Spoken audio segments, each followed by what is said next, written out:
kaum muslimin dan muslimat, bapak-bapak, ibu-ibu, saudara-saudari sekalian yang saya cintai karena Allah Subhanahu wa taala.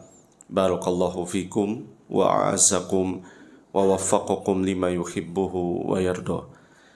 Di hari yang sejuk dan berbahagia ini kembali kita dipertemukan oleh Allah Subhanahu wa taala melanjutkan usaha sederhana kita mentadabburi firman Allah Subhanahu wa taala seraya mempelajari dan berusaha memohon pertolongan kepada Allah Subhanahu wa taala agar dimudahkan kita amalkan atau praktekkan dalam kehidupan sehari-hari.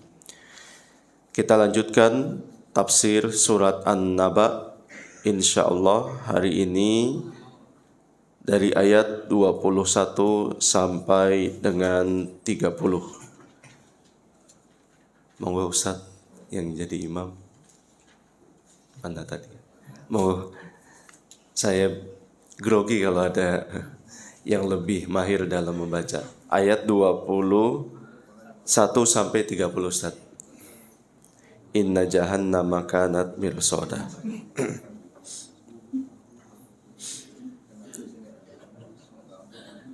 أعوذ بالله من الشيطان الرجيم إن جهنم كانت مرصادا للطاغين مآبا لابثين فيها أحقابا لا يذوقون فيها بردا ولا شرابا إلا حميما وغساقا جزاء وفاقا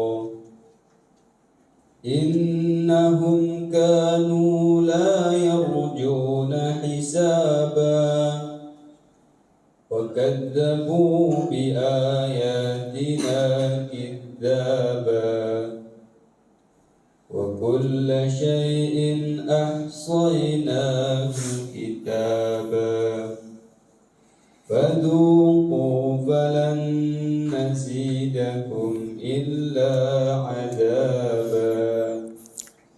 Jazakumullah khairan. Coba kita perhatikan firman Allah Subhanahu wa taala di surat An-Naba ayat 21 sampai dengan 30. Kita lihat terjemahan dari ayat per ayat. Baru setelah itu kita telusuri tafsir dari ayat-ayat tersebut.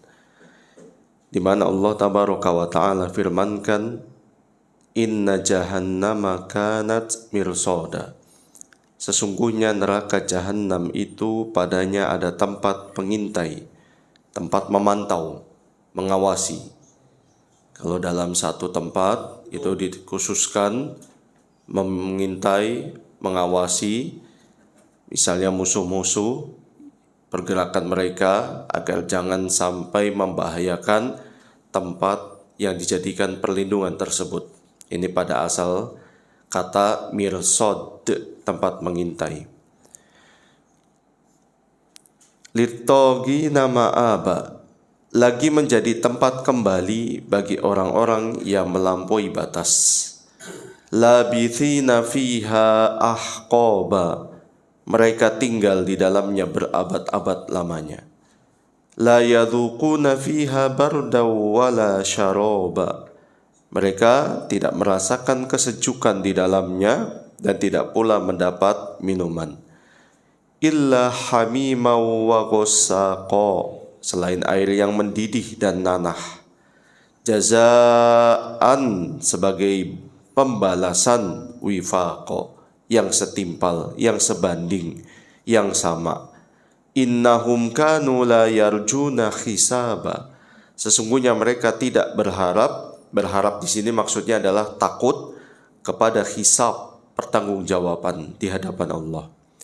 Wa kadzdzabu bi ayatina kidzaba, dan mereka mendustakan ayat-ayat kami Allah Subhanahu wa taala dengan sesungguh-sungguhnya.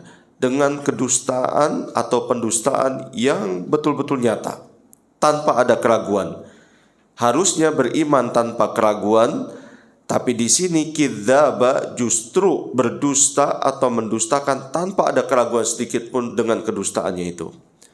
Wa kulla syai'in ahsainahu kitaba, dan segala sesuatu telah kami catat dalam suatu kitab. Fadzuqu falan nazidakum illa adzaba. Waliyadzubillah. Karena itu rasakanlah, dan kami sekali-kali tidak akan menambah kepada kamu selain daripada azab. Jamaah sekalian yang berbahagia, 21 sampai 30 berapa ayat ini? 1, 2, 3, 4, 5, 6, 7, 8, 10 ayat. 10 ayat ini, jamaah sekalian, barakallahu fikum wa waffaqakum lima yuhibbuhu wa yardoh, bisa kita jadikan sesi keempat dari pembagian surat An-Naba, di mana ayat-ayat pertama Allah mengkhabarkan, Allah mengangkat satu tema permasalahan yang viral kala itu khususnya di kalangan Quraisy. Mereka saling bertanya satu dengan yang lainnya mengenai apa yang dibawa oleh Nabi kita Muhammad sallallahu alaihi wasallam. Kemudian Allah ingatkan bahwa mereka nanti akan dibangkitkan pada hari kiamat dengan Allah berikan nikmat yang banyak dan Allah tunjukkan kekuasaannya terhadap alam semesta ini supaya mereka mengingat. Lalu Allah ingatkan kembali bahwa hari kiamat, inna yaumal fasli kana miqota. Hari kiamat itu sesuatu yang pasti, sebuah keniscayaan, tidak mungkin bisa dielakkan. Semuanya akan merasakan orang-orang yang hidup pada hari kiamat, lalu dibangkitkan oleh Allah subhanahu wa ta'ala. Lalu 10 ayat yang sekarang ini sedang kita telusuri bersama insyaallah, Allah gambarkan golongan orang-orang yang harusnya kita waspadai, jangan sampai kita termasuk mereka para penghuni Jahannam. Waliyadzubillah. Semoga kita diselamatkan dari neraka Jahannam. Amin ya rabbal alamin. Baik, kita mulai jamaah sekalian, kita telusuri sedikit demi sedikit. Yang penting kita memiliki satu pemahaman mengenai gambaran surat An-Naba, khususnya ayat 21 sampai 30 ini. Tsumma qala Allah Ta'ala, kata penulis. Kemudian Allah Subhanahu wa Ta'ala berfirman, inna jahannama kanat mirsada. Ayat 21. Sesungguhnya Jahannam itu ada tempat pengintainya. Jahannam, kata penulis di sini, ismun min asma'in nar, salah satu dari nama neraka. Walin nari asma'un katsirah, neraka punya banyak nama. Wa kullus min asma'iha, setiap nama neraka tersebut yadullu ala wasfin wa halin, menunjukkan arti, kondisi, dan sifat dari neraka itu sendiri. Ini salah satu nama-nama neraka, diantaranya adalah Jahannam. Wa min asna'i asma'iha, dan diantara nama neraka yang paling mengerikan adalah Jahannam. Wa hiya minal juhumah, Jahannam itu diambil dari kata al-juhumah, artinya keras, masam. Wasawad, gelap, hitam, pekat. Dari kata ini Jahannam diambil. Dan ada juga yang mengatakan Jahannam itu artinya sebuah sumur yang sangat dalam dan kedalamannya tidak diketahui oleh siapapun. Ini Jahannam. Yang lekukan paling dalam itu sangatlah tajam. Ini arti dari Jahannam. Waliyadzubillah. Wa makna mirsada, sedangkan arti mirsad ay makanu rosdin, tempat mengintai, wa taraqqubin, dan juga tempat mengawasi. Jahannam itu tempat mengintai orang-orang yang masuk ke dalam Jahannam.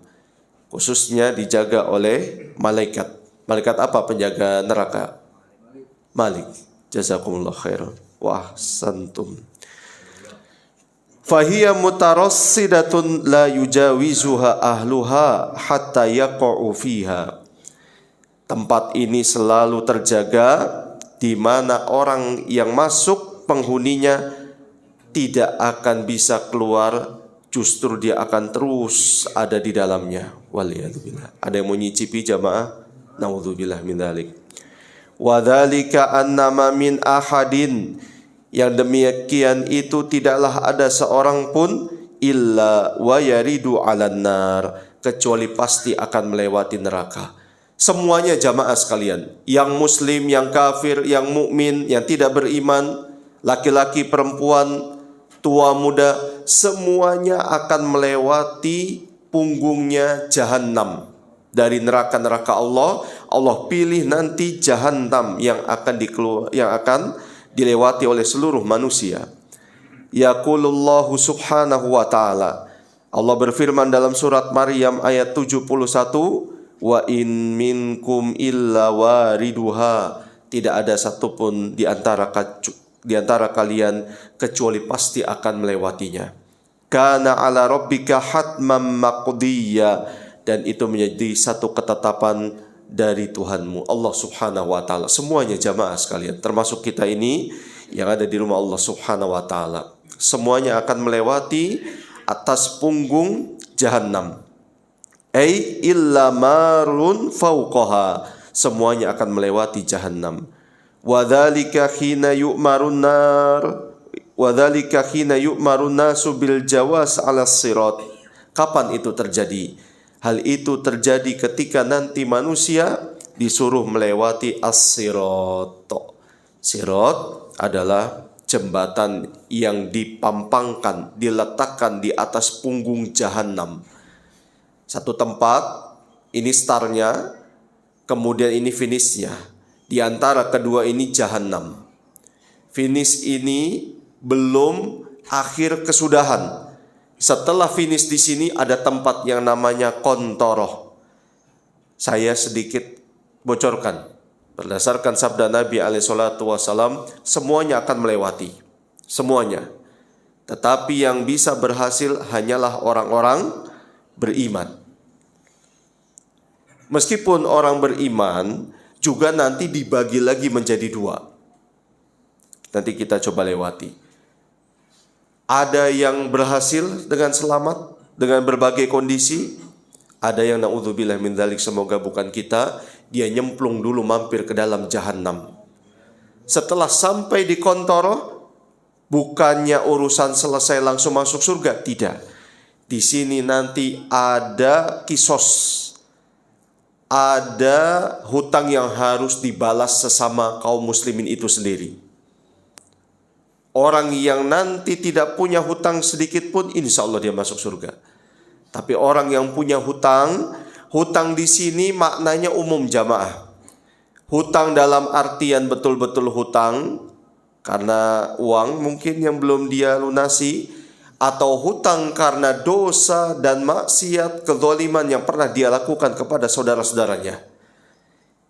Ngomongin orang, ngambil barang milik orang lain, korupsi di tempat dia bekerja, bohongi atasannya, atasan juga berbuat zalim kepada bawahannya, diadili semuanya oleh Allah subhanahu wa ta'ala.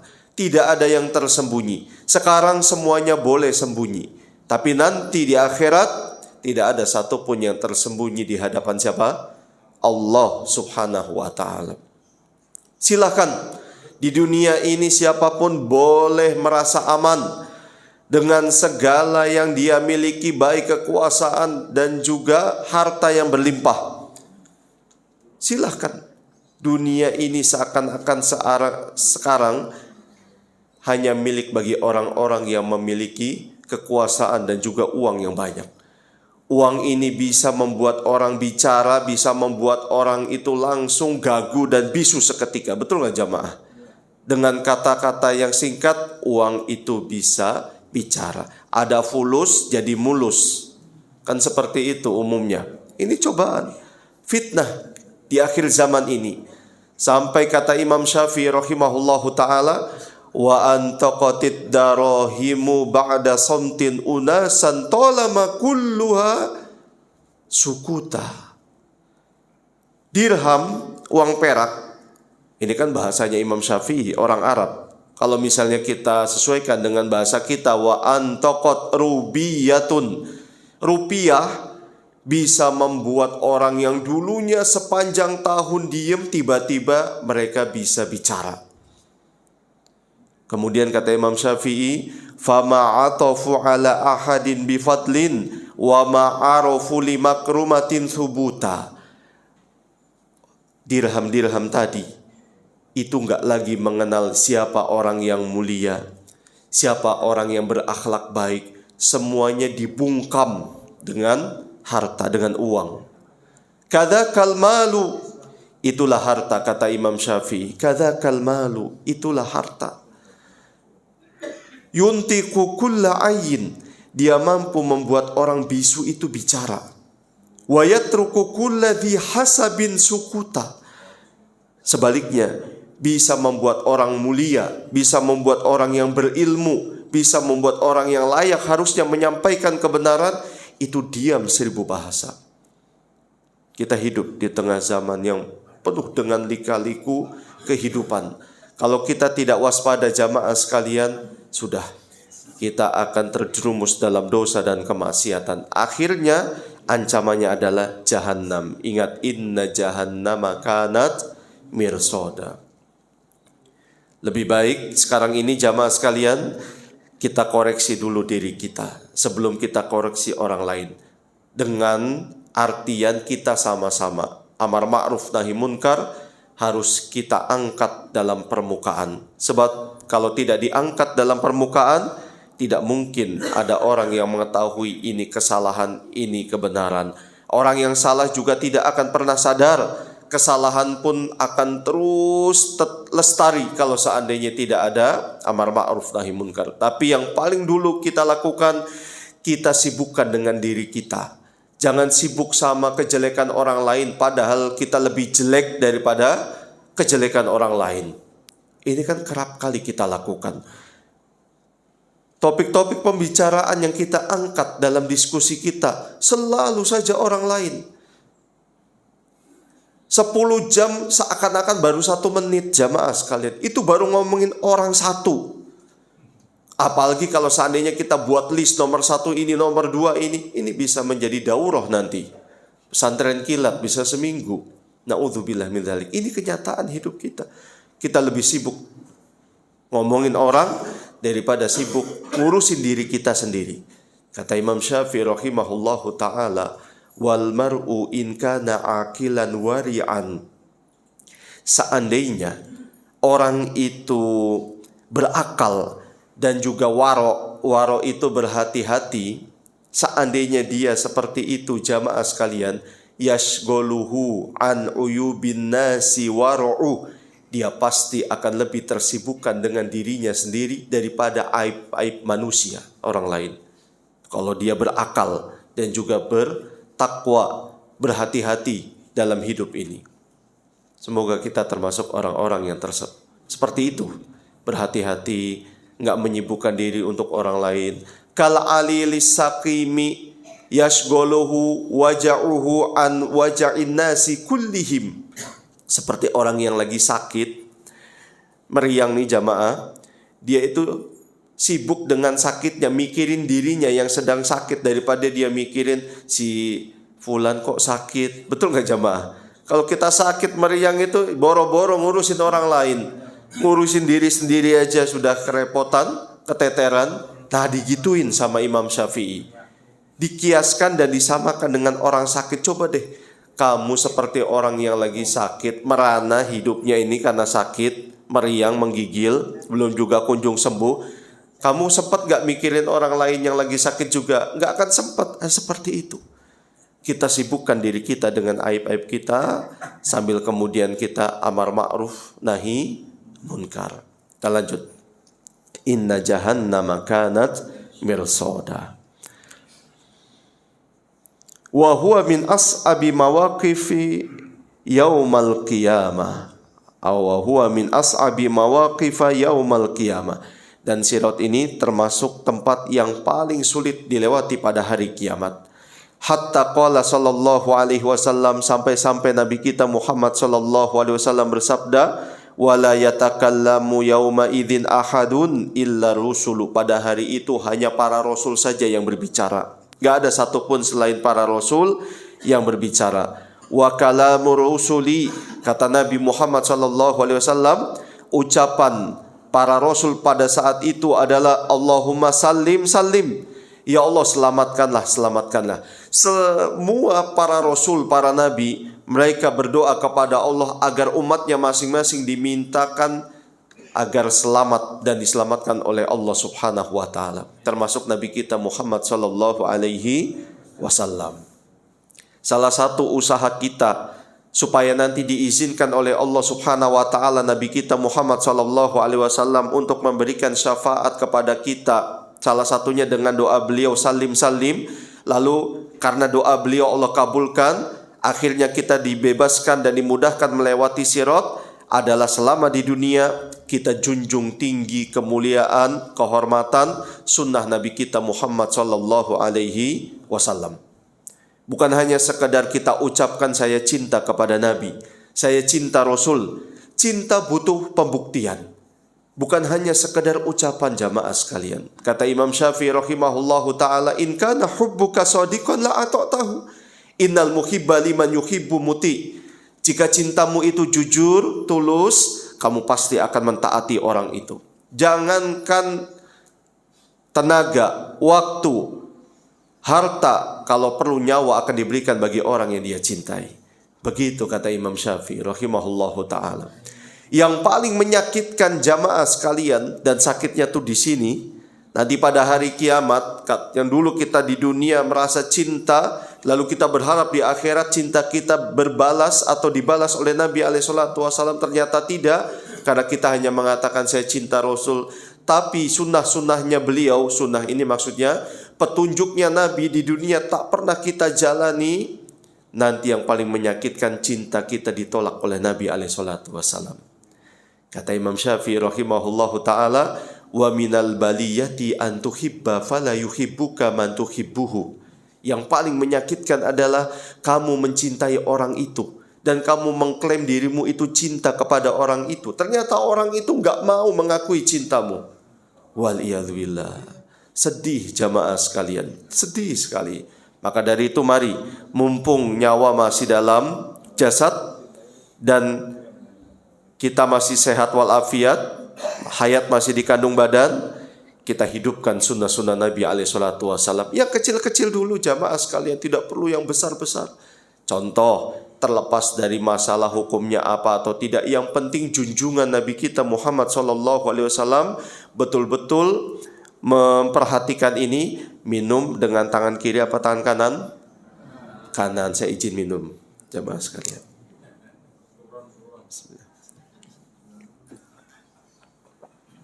Ini ada mereknya, masuk ini enggak nanti? Enggak ya? Yang kecil-kecil dulu jamaah sekalian. Baru setelah itu meningkat dan seterusnya. Bukankah gunung yang menjulang tinggi, kalau kita uraikan, tersusun dari kerikil-kerikil yang kecil? Seperti itu. Sehingga nanti cinta kita akan berbalas. Kullun yadda'i waslan bilaila, wa laila la tukiru lahum bidzaka. Setiap orang, setiap pemuda mengaku punya hubungan sama Laila.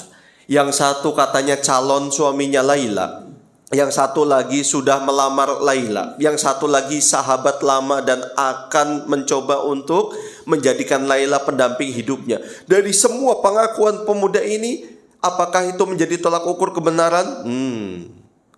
Coba tanyakan Laila. Sedangkan Laila responnya, wa Laila la tukiru lahum bidzaka. Ternyata Laila tidak mau mengakui hubungan satupun dari pemuda itu. Kita harus cerminkan segala amalan kita. Pertama, ikhlas karena siapa? Allah Subhanahu wa ta'ala. Yang kedua, kita cerminkan, oh Nabi Muhammad SAW mencontohkan, memerintahkan. Tidak ada petunjuk yang terbaik kecuali petunjuknya siapa? Nabi kita Muhammad sallallahu alaihi wasallam. Karena beliau bersabda, wa khairul hadi hadi Muhammadin sallallahu alaihi wasallam. Sebaik-baik petunjuk adalah petunjukku, kata Nabi alaihi salatu wasallam. Nabi tinggalkan 2 pusaka yang apabila kita berpegang teguh dengan 2 pusaka ini, Nabi katakan dengan izin Allah selama-lamanya kalian tidak akan menyimpang, kalian tidak akan tersesat dari jalan yang benar. Taraktu fikum amroini lan tadillu ba'da ma tamassaktum bihima, kitaballah wa sunnati. Aku tinggalkan untuk kalian 2 pusaka, 2 perkara yang apabila kalian pegang teguh 2 pusaka ini dengan erat, tidak akan kalian menyimpang selama-lamanya. Al-Quranul Karim dan petunjuk Nabi sallallahu alaihi wasallam. Kita lanjut jamaah sekalian. Amma ahlun nar, adapun penduduk neraka, alladzina hum ahluha, yang mana mereka adalah penghuninya, naudzubillah min dzalik. Faqad dallatiz nususu ala annahum yulqauna fiha. Nas-nas menjelaskan bahwa mereka akan dilemparkan langsung ke dalam neraka jahanam. Tujma'u aidihim ila a'naqihim, tangan mereka dikumpulkan di leher mereka, diikat. Tsumma yuqdzafuna fiha, lalu dilempar begitu saja ke dalam neraka jahanam. Wa inna ma yamuru fawqas sirat al-muwahhidun, sesungguhnya yang melewati sirat itu hanyalah orang-orang beriman saja. Orang kafir langsung dilempar-lemparin jamaah sekalian. Tak ada nilainya. Seperti kita ingin membuang bungkus-bungkus yang sudah tidak terpakai lagi di satu tempat yang ada di luar rumah kita. Seperti itu. Tak ada nilainya di sisi Allah subhanahu wa ta'ala. Faman sabaqat lahu minallahil husna, barang siapa yang sudah Allah takdirkan kebaikan untuk orang ini, semoga kita termasuk dalam golongan ini, fa innahu yajuzuhu, maka orang ini akan melewati sirat dengan selamat. Duna an yusibahu syai', tanpa sedikit pun membahayakan dirinya. Faminhum man yamuru kalamhil basar, di antara yang melewati sirat itu nanti kecepatannya seperti kedipan mata jamaah. Langsung ada di garis finish. Langsung ada di tepi yang paling ujung di sebelahnya sana, di seberang. Wa minhum man yamuru kalbarq, dan di antara yang melewati kecepatannya seperti kecepatan kilat. Wa minhum man yamuru karihil mursalati, ada di antara mereka yang seperti angin sepoi. Kemudian wa minhum man duna dzalika, dan seterusnya. Wa minhum man takhtifuhu kalalibun ala janbatai as-sirati fatahwi bihi finnar wal iyadu billah wal iyadu billah. Semoga kita bukan golongan yang terakhir ini. Ini orang beriman tapi Allah takdirkan dia mampir dulu transit ke dalam neraka jahanam. Dan di antara mereka ada yang langsung direnggut, diringkus oleh kalalib. Kalalib itu jamak dari kulab. Kulab itu kail, tahu kail jamaah? Kail yang digunakan oleh kita untuk memancing. Tapi kailnya di akhirat nanti yang ada di sirat, jangan dibayangkan sesuai dengan kail yang ada di dunia. Jangan. Kesamaan nama belum tentu sama wujud dan hakikatnya. Kalalib yang Allah letakkan di setiap janbatai. Janbatai itu sisi-sisi sirat. Kalau boleh kita gambarkan supaya kita paham, sirat memanjang lurus, kemudian sisi kanan dan kirinya itu ada kail besar, jangkut. Allah tanamkan di sana. Dan di tengahnya pun duri-duri. Duri-duri jamaah sekalian. Nabi ketika menyampaikan mengenai sifat sirat dengan berbagai macam redaksi hadis, kalau kita kumpulkan, sirat itu memiliki sifat atau wujud pertama licin dan menggelincirkan.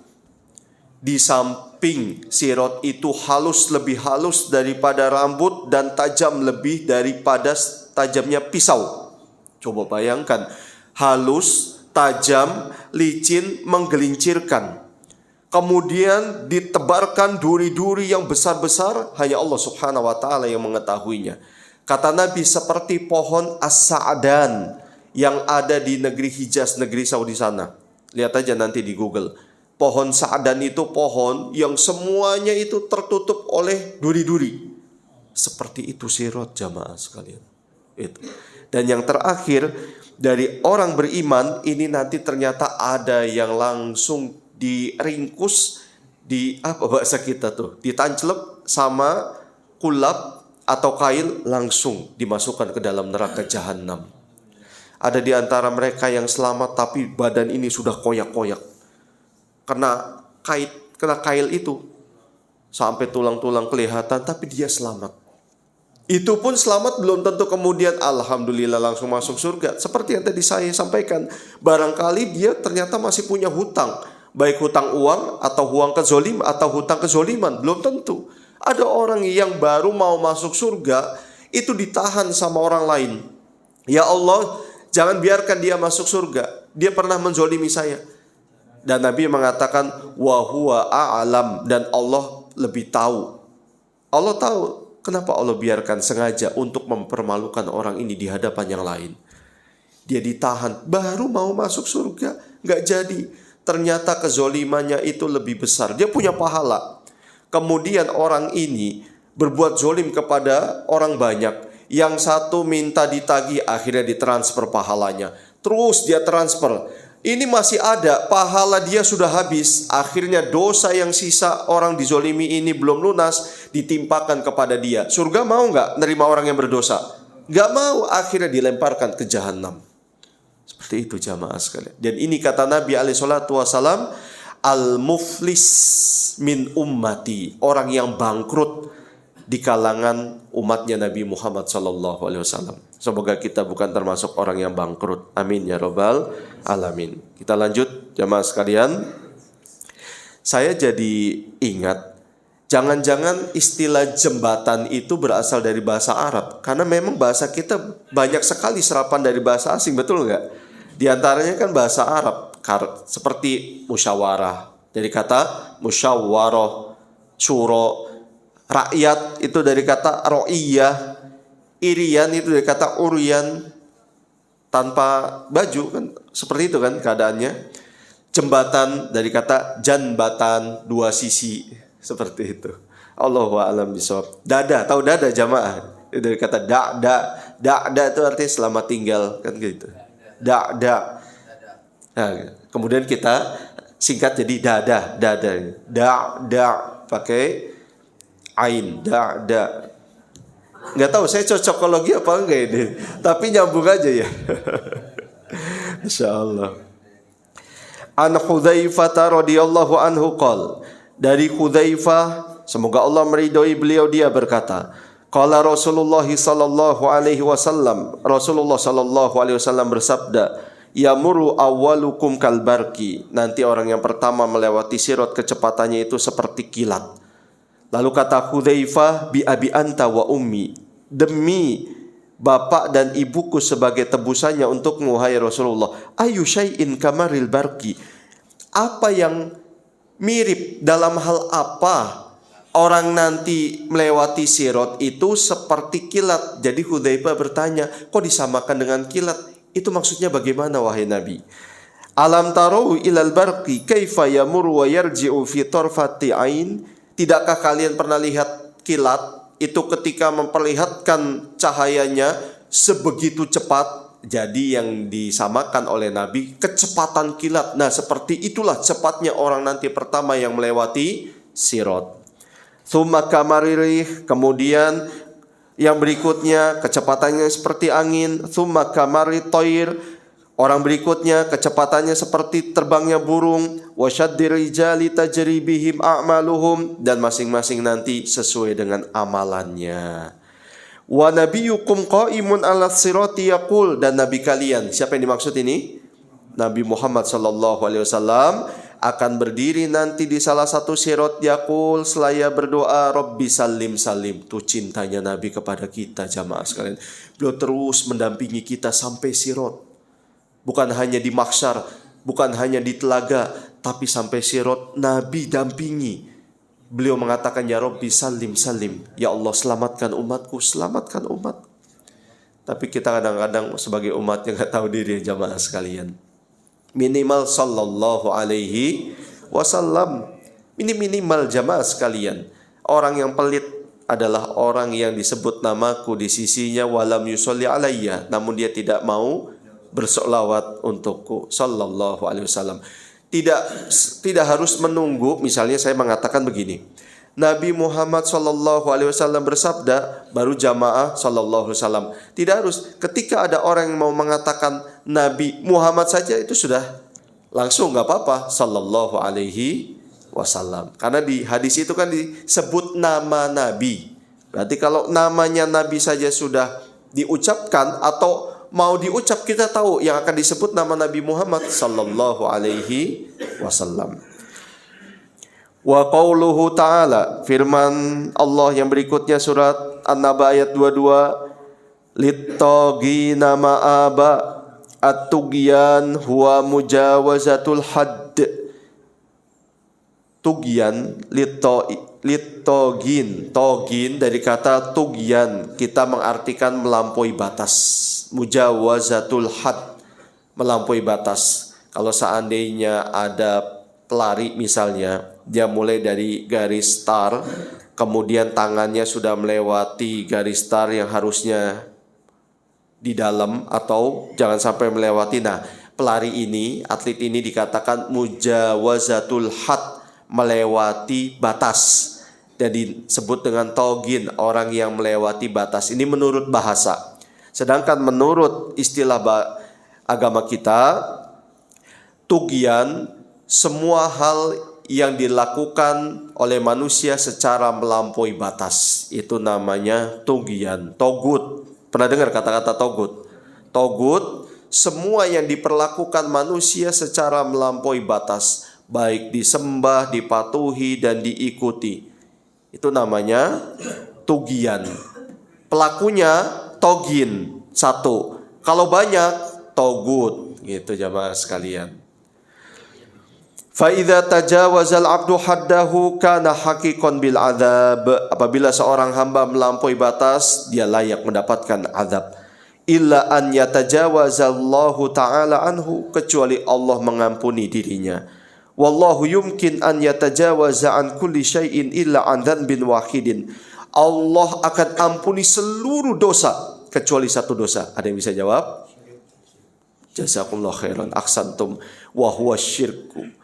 Syirik inilah yang tidak akan pernah diampuni oleh Allah kalau belum bertaubat sebelum nyawa dicabut. Tapi kalau sudah bertaubat, insya Allah akan diampuni. Wa makna ma'aba, adapun arti ma'aba ay marja'an wa masiron, tempat kembali. Wa qauluhu ta'ala, ayat Allah yang berikutnya surat An-Naba ayat 24, ayat 23. Wa qauluhu ta'ala labithina fiha ahqaba, mereka tinggal di dalamnya berabad lamanya. Wal maksud bil ahqab al mudud at-tawilah, waktu yang sangat panjang. Ada sebagian tabi'in mengartikan ahqab jamak dari hukbun. Hukbun itu mufrad, bentuk tunggal, jamaknya ahqab. Ada yang mengartikan ahqab itu 80 tahun. Lama apa sebentar? Lama jamaah sekalian. Sehari aja kalau misalnya kita lagi rindu sama istri, bisa. Atau istri rindu sama suami, lagi kerja, kenapa kok Abi belum pulang-pulang? Padahal udah tahu pulangnya nanti jam 5 sore. Tapi yang namanya orang lagi rindu. Nah, begitu juga Thamanun, 80 tahun. Tapi tunggu dulu, 80 tahun itu perinciannya bagaimana? Begini kata penulis, 80 tahun. Ada yang mengatakan sebagian tabi'in, hukbun, satu hukbun itu sepanjang selama 80 tahun. Kullu sanatin fiha 12 syahron. 1 tahun 12 bulan. Sama enggak? Sama. Kullu syahrin fihi 30 yauman. Dalam setiap bulan ada 30 hari. Sama enggak? Sama. Wa kullu yaumin bi alfi sanah. Setiap hari lamanya seperti 1000 tahun. Nah, ini dia jamaah sekalian. 80 tahun iya, tapi setiap harinya lama yang dia akan rasakan itu sepanjang 1000 tahun lamanya. Waliyadzubillah. Ini salah satu tafsiran arti ahqaba. Baik itu orang yang beriman ataupun orang-orang kafir. Kalau orang beriman pada akhirnya dia kembali ke surga. Tapi orang kafir tidak, jamaah sekalian. Tidak ada tempat bagi orang-orang kafir di surganya Allah Subhanahu wa taala. Wa makna firman Allah Subhanahu wa taala yang berikutnya yaitu ayat 24, la yadzuquna fiha barda wala syaraba. Makna bardan artinya adalah al-hawaul baridu awil ma'ul baridu.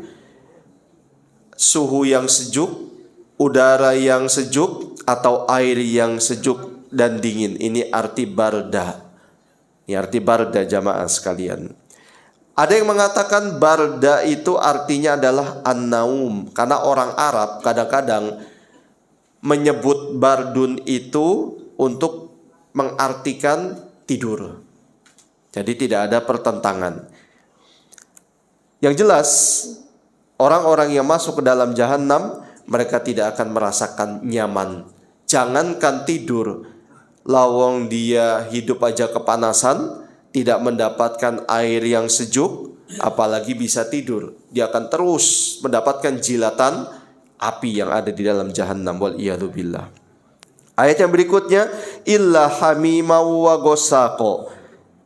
Selain air yang mendidih dan nanah, illa hamima wa ghassaqa. Wal hamim huwal ma'ul mutanahi fil harara syadidul golayan. Waliyadzubillah. Allahu akbar. Hamim itu, jamaah sekalian, air yang berada pada puncak dan titik didih yang paling tinggi.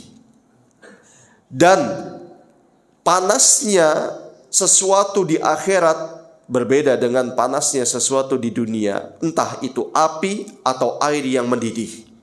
Sebagaimana kesejukan yang ada di dunia tentulah berbeda dengan kesejukan yang ada di akhirat. Kesamaan nama ini kaidah, belum tentu sama akan wujud dan hakikat. Hamim di sini betul-betul titik didihnya mencapai puncak. Kata penulis, idzastasqa utiya bil hamim liyashrabahu fatasqutu jildatu wajhihi fihi. Apabila penghuni jahanam minta air karena saking hausnya, baru disuguhkan di hadapannya mau minum, itu kulit muka langsung meleleh, jamaah sekalian. Itu saking panasnya berada di atas puncak. Apa ada panas seperti di dunia? Ada juga mungkin ya. Ini menunjukkan dunia aja seperti itu, apalagi akhirat. Ketebalan kulit penduduk neraka jahanam, kata Nabi SAW, apabila ditusuk dengan jarum dari awal kulit luar nembus sampai dalam, itu butuh waktu 70 tahun lamanya. Itu ketebalan kulit penduduk neraka. Giginya penduduk neraka itu sebesar gunung Uhud. Itu besar. Jeleklah soal bagaimana mulutnya. Nauzubillah min dzalik.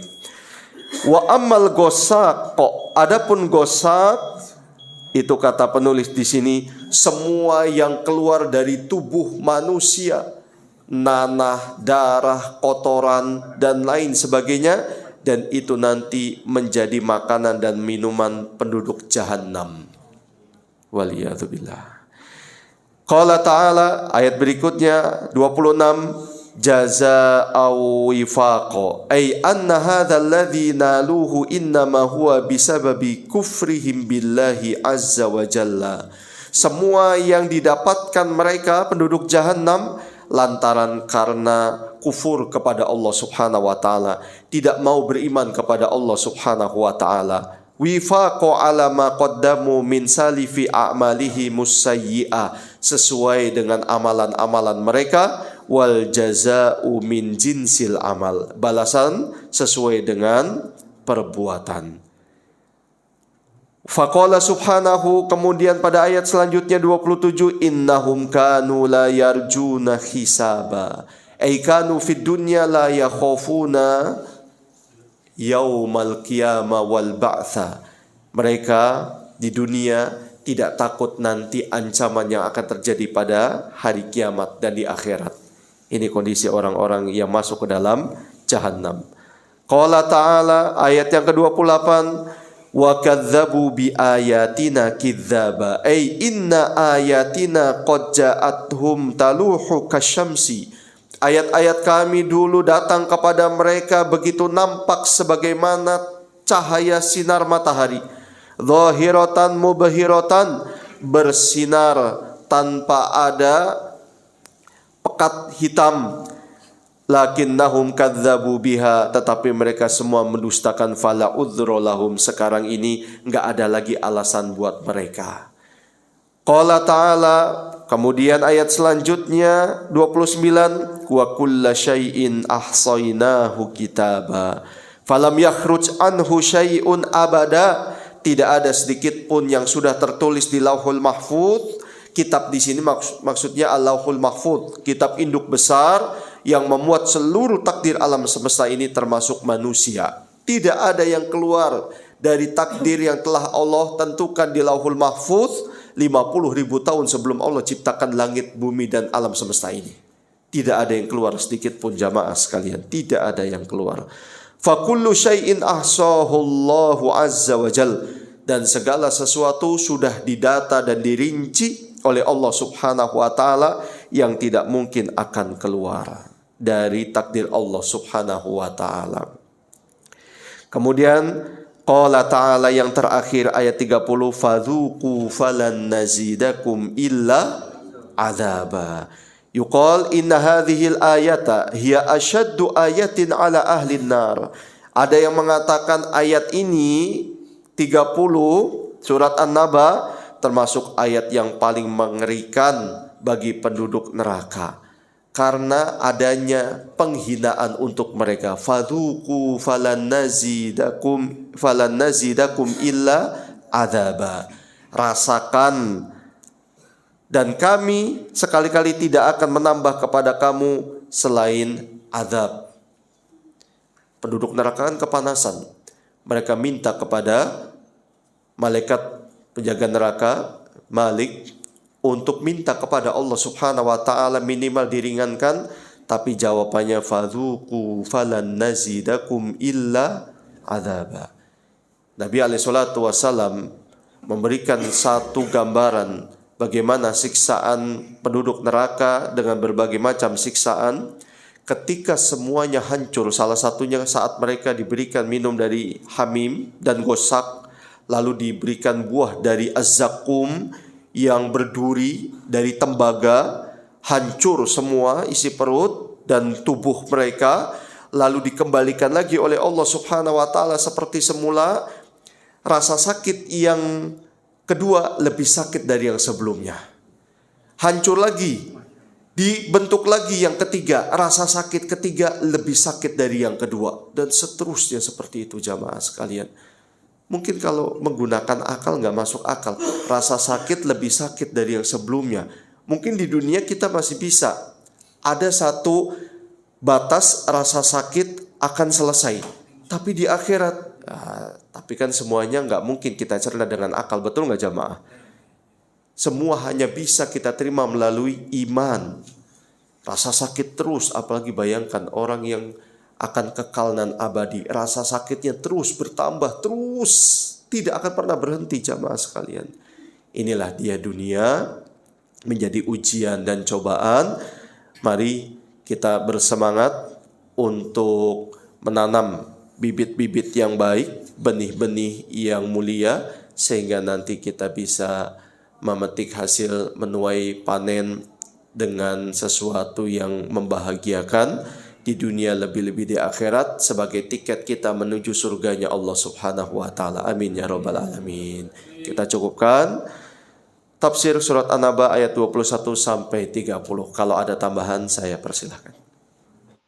Ini saya membacakan pertanyaan dari seorang jamaah.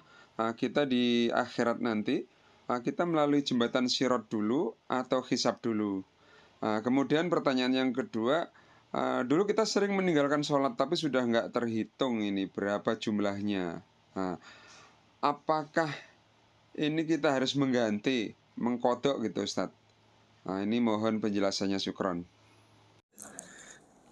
Bismillahirrahmanirrahim. Seperti yang saya sampaikan, setelah melewati sirat akan ada satu tempat kisos berikutnya, pengadilan berikutnya yang kedua, terakhir sebelum memasuki surga.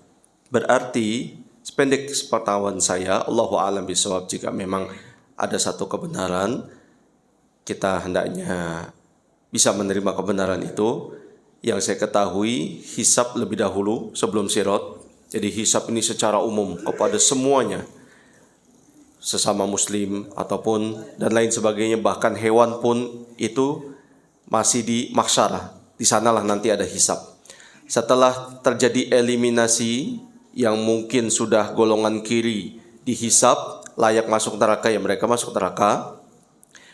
Ada muslim juga. Nah, muslim yang terakhir ini kan sudah masuk dalam babak kedua, melewati sirat. Ini sebenarnya belum dikatakan aman, karena nanti akan ditentukan tentu saja pertama oleh keadilan Allah Subhanahu wa taala dan rahmatnya Subhanahu wa taala, kemudian amal mereka. Kenapa tidak kemudian dihisab yang pertama? Itu semua adalah rahasianya Allah Subhanahu wa taala, hikmahnya Allah yang kita tidak pernah mengetahui. Orang ini selamat dihisab pertama, tapi pada saat melewati sirat ternyata tidak. Oh, berarti memang dia layak masuk neraka jahanam. Karena neraka kan macam-macam. Jahanam ini salah satu neraka. Mungkin Allah memang sudah inginkan dia itu masuknya jahanam, bukan neraka yang lain. Masuk. Kemudian setelah melewati sirat semuanya selesai, di tempat yang namanya kontoroh, di sini ada pengadilan lagi, kisos. Jadi kesimpulannya hisab dulu baru sirat. Kemudian yang kedua mengenai sholat yang pernah kita tinggalkan di masa lampau, jika kaitannya dengan bulan ataupun tahun, Allahu a'lam bishawab, tidak perlu. Cukup perbanyak amal soleh, mudah-mudahan itu bisa menutup hal-hal yang pernah kita lalaikan. Nabi alaihi salatu wasallam bersabda, wa'at bi isayyi'at al-hasana tamhuha. Ikuti perbuatan buruk dengan perbuatan baik, niscaya dengan izin Allah akan terhapus perbuatan-perbuatan buruk. Taubat nasuha, tulus, jujur, bukan karena kita sudah nggak mampu berjalan lagi, bukan karena usia, apalagi batuk setiap detik. Waduh, saya nggak mampu lagi maksiat, udah taubat. Taubat ini nggak akan diterima oleh Allah Subhanahu wa taala. Tidak akan diterima. Syarat diterimanya taubat, apalagi namanya taubat nasuha, itu ikhlas, bukan karena manusia, bukan karena sudah nggak sanggup lagi, cak misalnya gitu. Ini nggak diterima oleh Allah Subhanahu wa taala. Tapi betul-betul tulus karena mengakui akan dosa dan takut akan murkanya Allah. Adapun mungkin yang baru sehari kemarin itu di kodok, kalau hitungan sehari. Tapi kalau sudah lama, sudah kita berharap untuk diampuni oleh Allah, perbanyak sedekah, beramal dan lain sebagainya. Allahu a'lam bishawab. Sama-sama. Saya ada pertanyaan. Yang pertama, bagaimana nasib orang kafir yang tidak tersentuh dakwah Islam dan tidak ingin? Bismillahirrahmanirrahim. Wa ma kunna mu'adzibina hatta nab'atha rasula. Allah tabaraka wa ta'ala firmankan demikian, tidaklah kami, Allah subhanahu wa ta'ala, mengadab satu kaum sampai kami kirimkan rasul. Ayat ini memberikan satu kaidah mendasar. Secara umum, siapapun orangnya, hamba-hamba Allah subhanahu wa ta'ala dimanapun negeri tempat dia tinggal, jika memang tidak ada satupun akses media yang mampu menembus dakwah tempat mereka tinggal, maka hisabnya berdasarkan karakter dan akhlak mereka semasa hidup. Jika mereka baik, berakhlak mulia, itu yang akan menjadi penentu, dan sebaliknya. Tetapi kalau misalnya akses media, teknologi sudah canggih, karena memang mungkin mereka saja yang betul-betul menolak, ini tentu hukumnya tersendiri. Kita hanya bisa menghukumi secara umum, jamaah ya, tidak bisa menentukan langsung rinci. Ini misalnya di Jatimulya ini ya, nggak bisa masuk kebenaran, ini jahanam semua misalnya. Nggak boleh seperti itu. Kita hanya bisa menghukumi secara umum.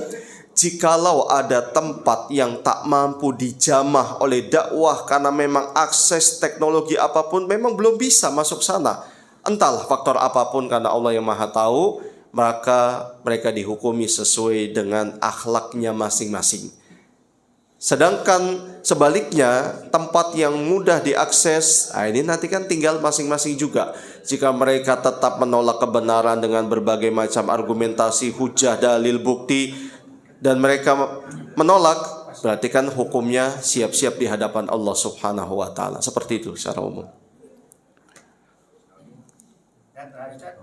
Oh ya, monggo Ustaz. Tadi saya menyampaikan, misalnya kita udah niat ikhlas cinta kepada Rasul, tapi di akhirat tadi tolak itu sebabnya apa? Baik. Kalau yang kedua, apakah setiap kita nama Nabi kita harus membalas apa? Dalam satu majelis hanya sekali awal aja, apa setiap nyebut harus kita balas? Baik. Bismillahirrahmanirrahim. Jawaban yang pertama, berdasarkan kisah nanti berkumpulnya umat Islam di telaganya Nabi SAW yang bernama Al-Kautsar. Surat Al-Kautsar itu punya 3 arti. Arti yang pertama, an-ni'matul katsiratu, nikmat yang banyak. Ini salah satu terjemahan yang ada di Al-Quran kita kan seperti itu. Salah satu arti yang kita kenal. Arti yang kedua, telaganya Nabi SAW. Namanya Al-Kautsar. Semua Nabi punya telaga. Dan telaga yang paling besar hanyalah telaganya Nabi kita Muhammad SAW. Warnanya lebih putih daripada susu, kata beliau. Rasanya lebih manis daripada rasa madu. Di setiap sisinya itu terdapat cangkir-cangkir sejumlah banyaknya bintang di langit yang tidak akan pernah berebutan umatku kalau nanti mau minum dengan cangkir itu. Gak perlu berebutan, semuanya dapat. Arti yang ketiga, Al-Kautsar, sungai yang langsung di bawah arsy-Nya Allah, yang Allah berikan untuk Nabi kita Muhammad SAW. Itu sungai Al-Kautsar. Dari situ nanti turun ke telaga-telaga yang ada di Mahsyar. Itu yang pertama. Pada saat umat Islam berkumpul di telaganya Nabi, ada sebagian kaum muslimin yang dicegah oleh Allah Tabaraka wa Ta'ala. Nabi kemudian meminta dan bertanya kepada Allah Subhanahu wa Ta'ala, ummati, ummati, ya Allah, umat saya, ini umat saya, kenapa? Kemudian ini Nabi sendiri yang bersabda kepada para sahabat, diceritakan nanti kejadiannya begini pada hari kiamat. Allah Subhanahu wa Ta'ala kemudian berfirman, ya Muhammad, innaka la ta'lam madza ahdatsu ba'daka. Wahai Muhammad, kamu tidak pernah tahu apa yang mereka lakukan sepeninggal kamu. Kata para ulama, mereka akhirnya jauh dari tuntunan Nabi, baik dari sisi akhlak yang harusnya jujur, tidak lagi jujur. Banyak khianat, banyak dusta, tidak lagi amanah. Kemudian sesama kaum muslimin saling gontok-gontokan, hanya permasalahan-permasalahan yang harusnya bisa diselesaikan secara dewasa dan kepala dingin. Ini dalam masalah akhlak, dalam masalah interaksi, dalam masalah akidah pun demikian, dalam masalah ibadah. Banyak sekali ibadah yang kemudian tidak dipahami secara benar. Salat misalnya tidak dijunjung tinggi etika, adab, dan khusyuk serta tumakninahnya. Ingat jamaah sekalian, pernah ada seorang pemuda selesai sholat, dia menghampiri Nabi. Nabi hanya mengatakan, irji fasolli fa innaka lam tusolli. Kembali sholat, kamu belum sholat. Sampai 3 kali, kemudian pemuda ini nyerah. Wahai Nabi, saya nggak tahu lagi harus bagaimana. Kemudian Nabi memberikan arahan yang benar. Ternyata sholatnya orang ini tuh terlalu cepat, nggak ada khusyuk, nggak ada tumakninah.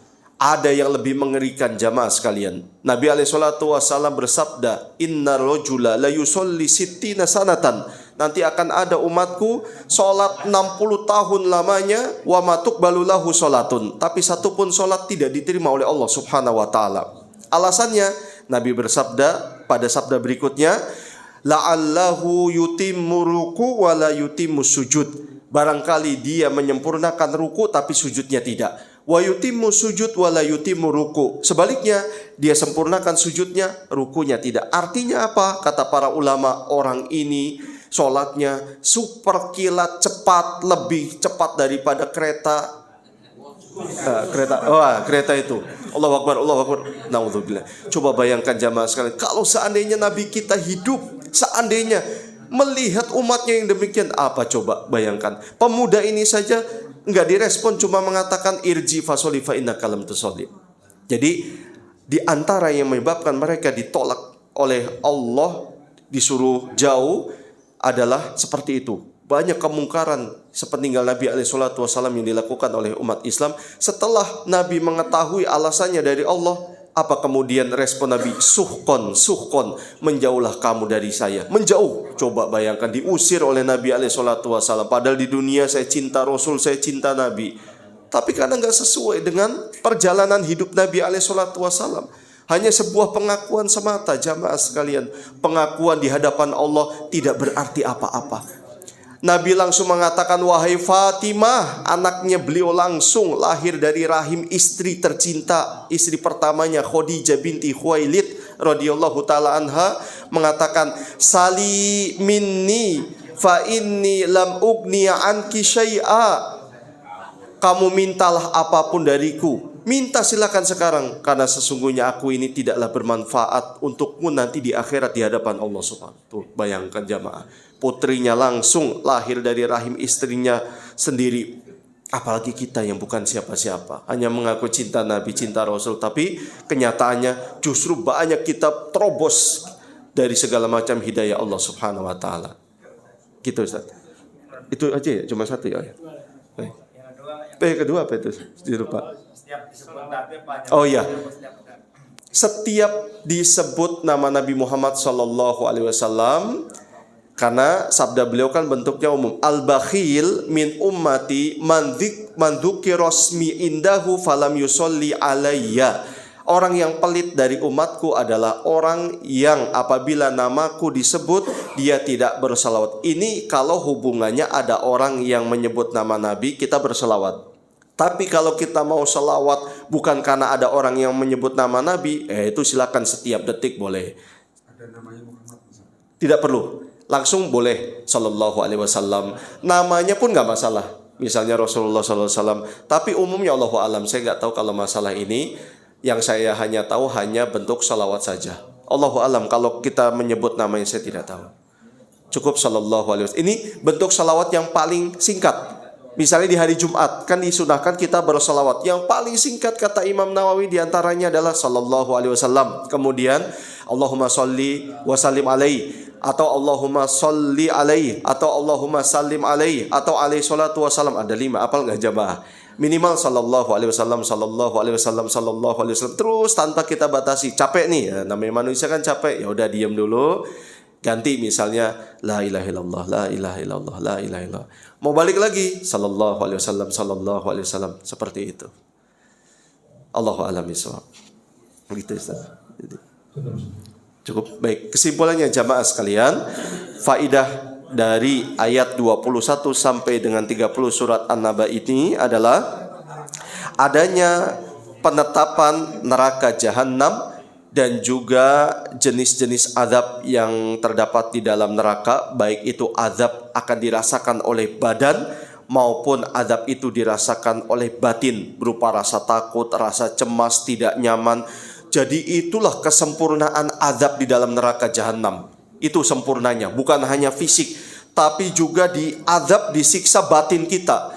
Kadang-kadang kita kalau mengalami luka fisik masih bisa kita tahan, betul nggak? Tapi kalau luka batin, luka yang ada di dalam hati dan jiwa, ini lama. Nah, disinilah kesempurnaan dari azab neraka. Bukan hanya mengenai jasad kita, tetapi juga batin, jiwa, hati langsung diberikan azab oleh Allah Subhanahu wa taala. Wal iyadu billah. Semoga kita termasuk hamba-hamba Allah yang nanti bisa langsung masuk surganya. Amin ya rabbal alamin. Dan jangan tanggung-tanggung minta surga. Surga apa?